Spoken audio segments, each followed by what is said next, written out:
regulation is important because it establishes a first principle while completing the legal framework, if you want, because we had regulation on exports in order to make sure that national treasures are not exported out of the union. You simply need an authorization. It's not that you cannot do it, but you need to be authorized. Everything has to be legitimate.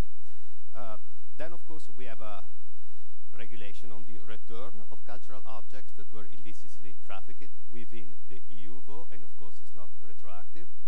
And then now we have this regulation about imports.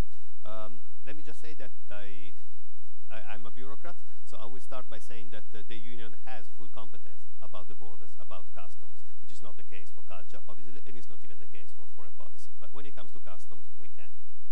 So the idea is to impose uniform controls on the basis of one definition that is shared by the member states and one principle. Basically, it is the source country that decides if the item has been legitimately or not sent out of the country. In order to establish this, you have, for certain objects, the one that could be most easily trafficked, you have to obtain an import license from the EU country where you plan to come in through.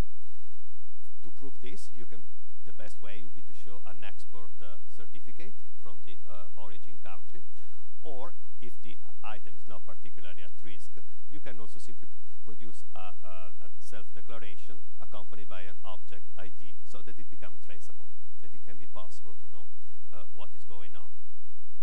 Then there is a threshold. There is a threshold because we thought that not all objects are at the same risk of being trafficked illicitly, and also contemporary art objects we think belong to a different market. There are different risks. Of course, there are fakes, there are thieves, and so on, but it's a different situation. So we propose to the member states a threshold of 250 years. So only objects older than 250 years will be object to this special surveillance.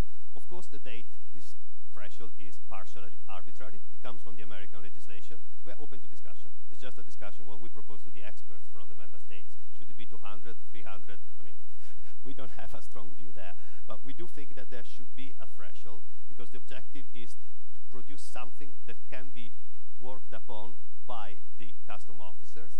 So we cannot impose too many duties and obligations on them because otherwise, it's not applicable, simply. And also for the art market, because the art market, after all, is more than a legitimate activity. It's also, I think, Europe is the biggest exporter in terms of art, thanks to contemporary art primarily, but I mean, that's a market also that we need to protect.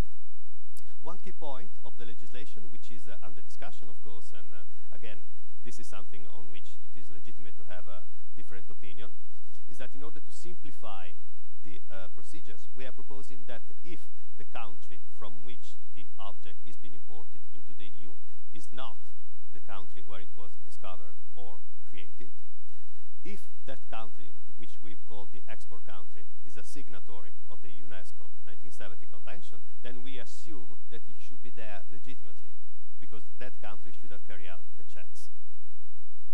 Now, this is a big point of discussion with the member states. Some member states do not feel reassured, and again, this is a proposal that we put on the table, and we are not the experts, and we will listen to their concerns. But it was a way of making sure that we are not imposing too